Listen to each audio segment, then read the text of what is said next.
Você sabe o que é mercantilismo? Quais eram seus objetivos e quais foram suas consequências? Será que o mercantilismo dá início ao que chamamos hoje de globalização? Quer saber mais? Fica comigo que eu te conto tudinho depois da vinheta e aproveita e deixa gentilmente seu like e se inscreva no canal. Eu já volto. É Pai Bola!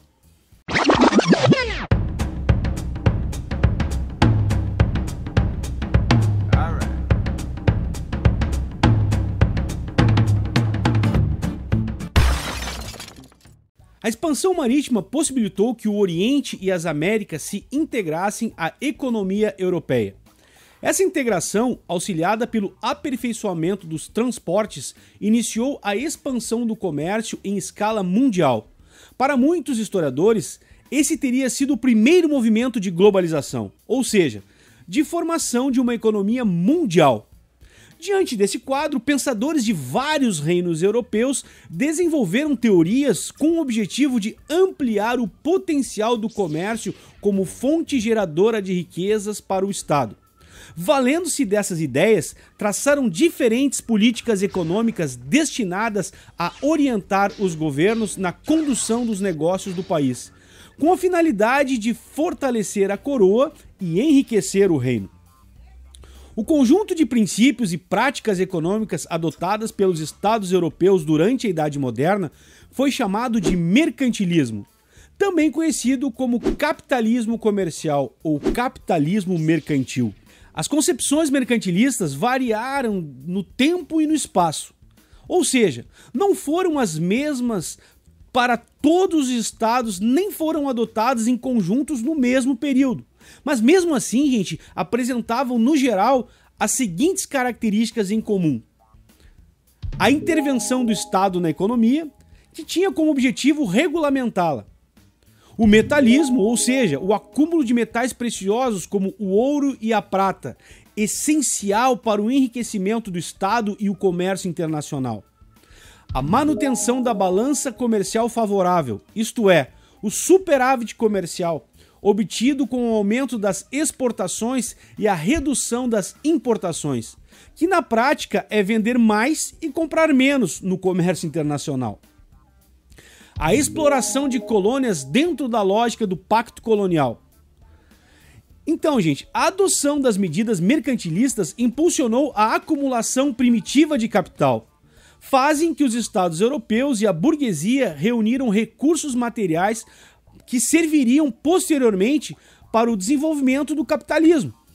Dessa forma, então, entre os séculos XV e XVIII, as práticas mercantilistas adotadas pelos estados modernos, visando enriquecer o reino, estimularam a expansão comercial e fomentaram a competição entre as principais potências da época. O colonialismo foi outra característica da política mercantilista dos estados modernos entre os séculos XV e XVIII. Visando o fortalecimento do Estado e a riqueza nacional. Os governos que adotaram o colonialismo tinham como preocupação principal explorar nas terras ultramarinas metais preciosos ou artigos de alto valor comercial no mercado europeu. E para isso investiram em diversas expedições marítimas e estabeleceram o chamado Pacto Colonial, ou exclusivo comercial metropolitano nos territórios conquistados. De acordo com o Pacto Colonial, as colônias existiam para atender às necessidades e aos interesses metropolitanos, fornecendo riquezas para serem revendidas pela metrópole na Europa. A atividade econômica nas colônias deveria complementar as necessidades da economia metropolitana, sem jamais concorrer com ela. Essa política restritiva era adotada principalmente pelas coroas portuguesa e espanhola. Atualmente, alguns estudiosos inclusive questionam a visão de que entre Portugal e Brasil tenha funcionado o tempo todo a lógica rígida do exclusivo metropolitano, uma vez que alguns setores da sociedade colonial conseguiram participar do comércio transatlântico e acumulando muitos lucros. O metalismo foi uma característica central do mercantilismo dos países ibéricos, principalmente na Espanha. Segundo esse princípio, a riqueza estava diretamente relacionada à capacidade de acumular o máximo de ouro e prata no reino. Entre os séculos XVI e XVII, a descoberta de metais preciosos nos domínios espanhóis na América levou a coroa a adotar uma política de entesouramento dos metais, sem a preocupação de investir as riquezas obtidas com a mineração no desenvolvimento das manufaturas. Estima-se que 18 mil toneladas de prata e 200 toneladas de ouro tenham sido levadas da América para a Espanha entre os séculos XVI e XVII. Embora a extração de metais na América fosse a base do sistema colonial espanhol, o comércio de escravos africanos, a agricultura e a pecuária também se converteram em valiosas fontes de riqueza. Já Portugal procurou promover o superávit de sua balança comercial. Num primeiro momento, com o comércio de especiarias orientais. Mais tarde, passou a enfatizar a exploração colonial, principalmente em suas terras americanas. A produção do açúcar no Nordeste brasileiro e a exploração aurífera na região das Minas nos séculos 17 e 18 são exemplos de práticas mercantilistas adotadas pela coroa portuguesa. Alguns historiadores questionam a visão tradicional das relações entre Portugal e Brasil durante o Pacto Colonial, afirmando que a economia desse período era mais complexa do que se acreditava. Apesar de explorada, a colônia, ou pelo menos alguns setores da sociedade colonial, conseguiram acumular riquezas. Parte disso se deve à dinâmica do tráfico negreiro, que possibilitava aos mercadores da Bahia e do Rio de Janeiro negociarem a compra de escravos diretamente com agentes africanos. Dessa forma, as embarcações, as mercadorias e os lucros iam de um lado para o outro do Atlântico sem passar necessariamente pelo controle português, ou seja, não passava pela Europa. Já o mercantilismo inglês caracterizou-se pelo comercialismo, centrado no estímulo à produção manufatureira, especialmente de artigos têxteis. Também houve incentivo ao desenvolvimento da marinha mercante e à pirataria. Isso mesmo, gente, eu falei pirataria, acreditem.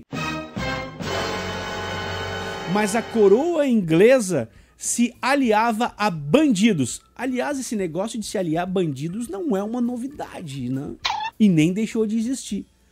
Acreditem, mas o rei ou a rainha da Inglaterra se associavam a piratas, que tinham uma carta para assaltar navios de outras nações. É isso mesmo.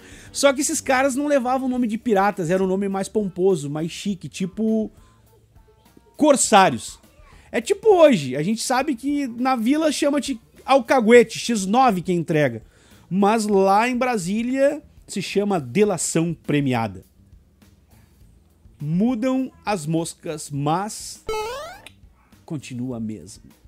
Em relação, então, a essa questão que tinha como alvo, essa pirataria que tinha como alvo os galeões espanhóis que se dirigiam para a Europa, gente, ou seja, roubar dos espanhóis autorizado pela coroa inglesa. Que bacana. Ai, vou te dizer, o ser humano não tem jeito. Seguimos. A política mercantilista inglesa dos séculos XVI e XVII coincidiu com a expansão marítima e colonial. A Companhia Inglesa das Índias Orientais, organizada por volta de 1600, estabeleceu entrepostos na Índia e na Indonésia. Posteriormente, os ingleses instalaram-se na Pérsia, que atualmente é o Irã, na Índia e na América, tanto nas Antilhas quanto no continente, onde fundaram as 13 colônias, que hoje nada mais são do que os Estados Unidos da América. O resultado dessa política expansionista refletiu-se no desenvolvimento do comércio e da marinha mercante. Os atos de navegação tiveram uma enorme importância para o desenvolvimento da marinha mercante britânica no período mercantilista. O primeiro, promulgado em 1651 por Oliver Cromwell, estabelecia que as mercadorias que entrassem na Inglaterra só poderiam ser transportadas em navios ingleses ou em navios de seu país de origem, evitando assim a ação de atravessadores e estimulando os lucros dos mercadores ingleses. Dá uma olhadinha nesse trecho desse textinho aqui da época. para o desenvolvimento da construção naval e encorajamento da navegação deste país, é decretado por este parlamento e por sua autoridade que nenhum gênero ou mercadoria de qualquer cultura, produção ou manufaturas da Ásia, África ou América sejam importados ou trazidos para esta comunidade da Inglaterra ou da Irlanda em nenhum outro navio ou navios, senão naqueles que verdadeiramente pertencem ao povo desta comunidade ou de suas plantações. Ato de navegação de 1651. Já o segundo ato, promulgado em 1660, especificava que o capitão e pelo menos 3/4 da tripulação dos navios deveriam ser britânicos. Esses atos foram estabelecidos durante as revoluções inglesas no século XVII. Processo que resultou no fim do absolutismo na Inglaterra e na instituição de um modelo de Estado voltado aos interesses da sua burguesia. As medidas tomadas no período mostraram-se cruciais para o enriquecimento do Estado inglês, para a expansão colonial do país e para a vitória sobre seus concorrentes, sobretudo a Holanda. Aliás, e por falar em Holanda, como teria sido o mercantilismo holandês?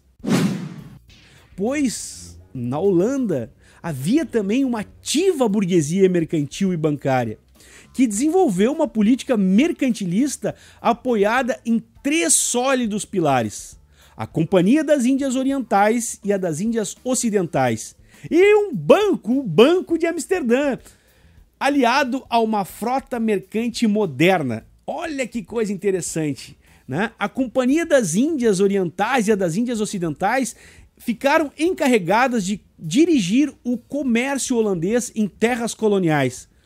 Compras, remessas de ouro, venda de mercadorias recebidas e também de explorar os recursos de territórios ultramarinos. Já o Banco de Amsterdã era responsável pelo fornecimento de crédito e de moedas de todos os países aos mercadores, para que eles pudessem comprar mercadorias de qualquer origem. Já a frota mercante do país era capacitada a transportar cargas pesadas ao longo das rotas marítimas. O crescimento econômico holandês no período foi tanto que ameaçou reinos que até então tinham sido protagonistas na expansão ultramarina, como o caso de Portugal. Para se ter uma ideia, a criação em 1602 da Companhia das Índias Orientais constituiu-se num marco deflagrador do processo de progressivas investidas contra territórios ultramarinos portugueses.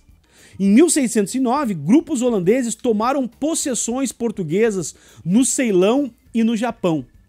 Mais intimidadores foram, entretanto, os avanços compreendidos sobre o complexo atlântico, viabilizado por um conjunto de ações sistematizadas pela busca de intervenção direta na região, então considerada como uma das principais fontes de riquezas da economia europeia.